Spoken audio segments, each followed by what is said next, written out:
కడప జిల్లా పులివెందుల జెడ్పీటీసీ ఉప ఎన్నికల కోసం తాము సిద్ధంగా ఉన్నట్లుగా జిల్లా ఇన్ఛార్జి మంత్రి సవిత అన్నారు. టీడీపీ కార్యాలయంలో మాజీ ఎమ్మెల్సీ బీటెక్ రవి, జిల్లా ఇన్ఛార్జి వాసులతో కలిసి జెడ్పీటీసీ ఉప ఎన్నికల మీద ఆమె చర్చించారు. ఎన్నికలకు అభ్యర్థిని ఖరారు చేశామని, పార్టీ అధిష్టానం నిర్ణయం కోసం వేచి చూస్తున్నట్లుగా తెలిపారు. ఎన్నికల్లో తమ కుటుంబం నుండే పోటీ చేస్తామని, నామినేషన్ ప్రక్రియకు అంతా సిద్ధం చేసుకున్నట్లుగా బీటెక్ రవి తెలిపారు. జిల్లాలో పులివెందు నియోజకవర్గం పులివెందులలోనే జెడ్పీటీసీ ఉప ఎన్నికలు జరుగుతున్నాయి. ఉప ఎన్నికల్లో మరి మేము ఇక్కడ స్థానిక ఇన్ఛార్జ్ గారు, మరి జిల్లా ప్రెసిడెంట్ గారు అందరితో కూర్చొని మాట్లాడి మరి ఎందుకంటే మా నాయకులు ముఖ్యమంత్రి చంద్రబాబు నాయుడు గారు విదేశాలు సింగపూర్కి వెళ్ళారు, నిన్నటి రోజే వచ్చారు.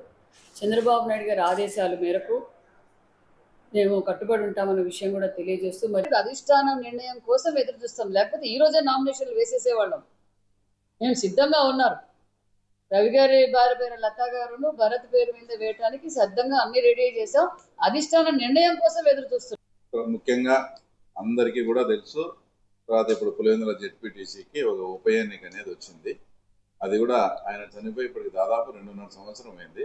ఇప్పుడు ఆ తర్వాత ఉప ఎన్నిక రావడం అంటే మేము స్పష్టంగా కూడా మా అధిష్టానానికి కానీ, మా జిల్లా పార్టీ అధ్యక్షులకు కానీ, మా ఇన్ఛార్జి మంత్రి గారికి కానీ ఇక్కడ మేము పోటీ చేసేదానికి సిద్ధము.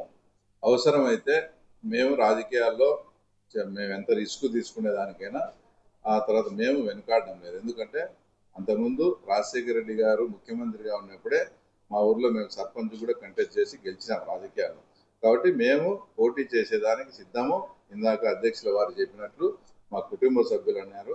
కుటుంబ సభ్యులు కాదు, సొంతం నా భార్యను కానీ, తర్వాత నా తమ్ముని కానీ పార్టీ అధిష్టానం ఆదేశిస్తే మీరు కంటెస్ట్ చేయాలని మేము తప్పకుండా అన్నిటికీ ప్రిపేర్ అయ్యాం.